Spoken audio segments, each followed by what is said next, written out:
$2.98. That's how much money it will take to buy a gallon of paint. It's Friday morning and Tom Havens is to buy the paint after school today. To make the purchase, his father gives him a $5 bill, a crisp, new $5 bill that he received at the bank yesterday. This particular piece of money is just starting in circulation. What will happen to it? What will it be used for? What can money be used for? What is money, anyway? After school, the $5 bill goes to a hardware store where Tom uses it to buy the paint. This is one of the most common ways in which we all use money, as a medium of exchange for goods. Tom exchanges a certain amount of money for a gallon of paint. The clerk naturally accepts the money, and he gives Tom a smaller amount of money in change. And so the $5 bill has found its way into this cash register. But it doesn't stay long.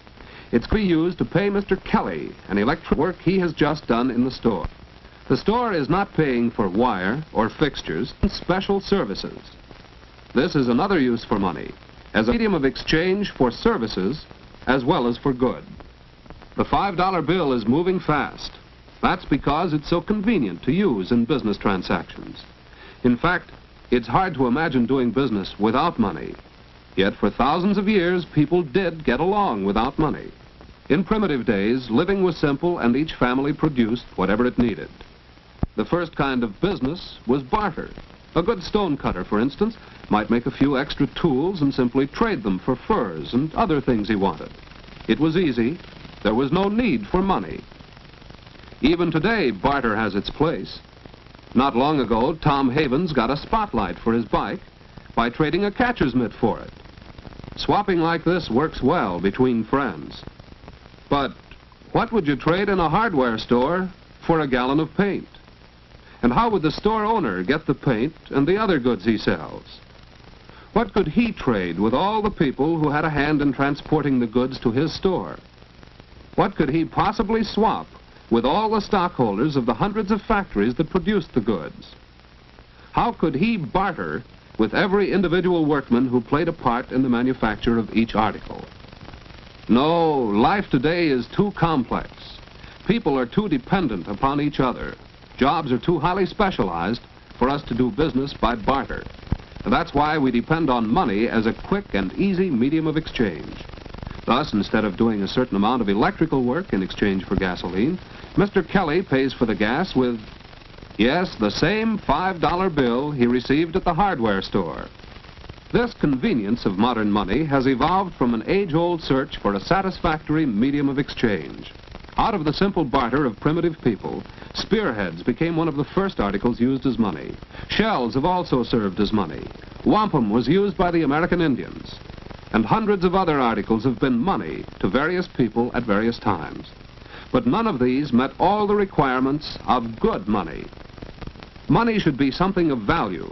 Yet who but a huntsman has any use for spearheads? The value should be obvious and uniform. Who but an expert knows what this fur pelt is worth? Money should be easy to carry about. Metal rods certainly aren't. Money should be divisible. How do you make change when the price is half a cow? Money should be durable. Too much salt money got caught in the rain. Out of such trying experiences, gold and silver emerged as the most durable, most convenient, most satisfactory money. For greater convenience, men started stamping out gold and silver coins with values imprinted on them. Later, governments took over the exclusive function of coining money, because unscrupulous men began to cover cheap metal discs with gold and silver plating. So today in the United States, any money is counterfeit and so worthless unless issued by the federal government. And anyone who knowingly tries to spend counterfeit money may be fined a large amount and sent to jail. The coins we use are made in one of the 3 mints of the United States Treasury, located in San Francisco, Denver, and Philadelphia.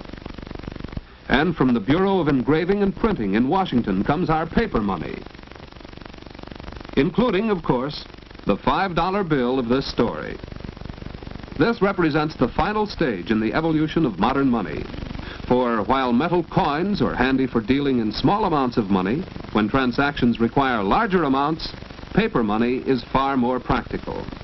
A $5 bill, for example, is much easier to handle than, say, $5 in dimes. And just imagine buying something that costs $100 and paying for it with 10,000 cents. So the values of the money we use every day are the values fixed by the government. The paper bills and even the coins are not in themselves actually worth the amounts they represent. Their face values, however, are guaranteed not only by huge reserves of gold and silver, but by the stability of the government, which fixed those values. As long as people remain confident that our government is strong and secure, they will continue freely to accept and spend its money without questioning the value, as they have done with our $5 bill, which is now about to move again, because Mrs. Moore has come in to cash a check. A check is not money. It is one kind of substitute for money. Its value is guaranteed not by the government, but by the person who signs it. Since the man at the filling station knows Mrs. Moore, he is willing to take her word that she has enough money in the bank to make the check good. So he cashes it for her.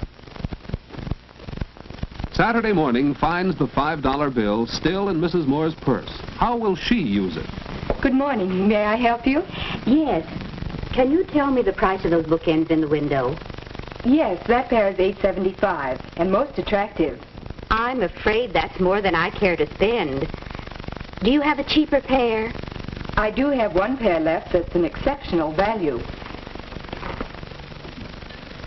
It's really worth $6.50, but it's on sale at just $5.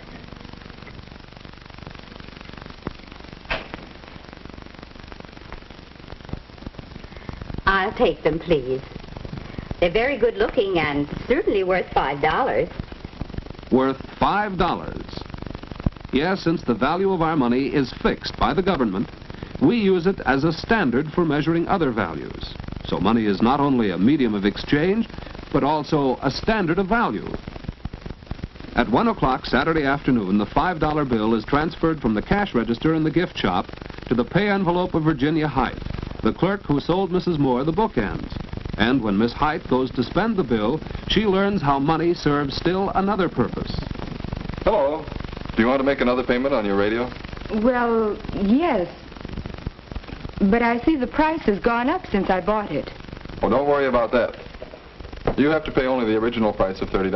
Oh, I'm glad to hear that. Your balance is just $15. I was so sure the price when I bought it was only $30. So we see how money serves as a standard for future payments, a yardstick by which we measure the value of anything bought or sold to be paid for in the future. But what of the $5 bill? Soon its adventures take a strange turn. This radio shop is where Tom Havens works after school and on Saturdays. When he's finished his work for the week, he gets a $5 bill. As we have seen, it could be the same $5 bill his father gave him to buy the paint. And where did his father get it? From the bank, and it's going back there. Tom deposits the $5 bill in his savings account. He deposits his money every week, storing it up for his future needs. This way, he's using money as a storehouse of value. Thus, our $5 bill has completed one round trip from the bank and back. Tom first used it as a medium of exchange for goods. Mr. Kelly received it as a medium of exchange for services. It was convenient for him to carry around and use for any business transaction. And no one ever questioned that it was worth $5 because its value has been fixed and guaranteed by the government. When Mrs. Moore made her purchase, she used money as a standard of value. And Miss Height found that money is also a standard of future payments. When the bill returned to Tom, he used it as a storehouse of value. Now it's back in the bank. But it will pass through many, many more hands before it is worn out and withdrawn from circulation.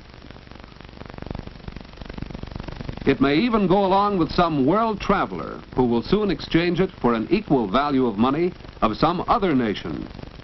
For modern money, convenient to use, easy to recognize, and universally accepted for the value fixed by a stable government, It is money which makes possible our complex international society of business, trade, and travel.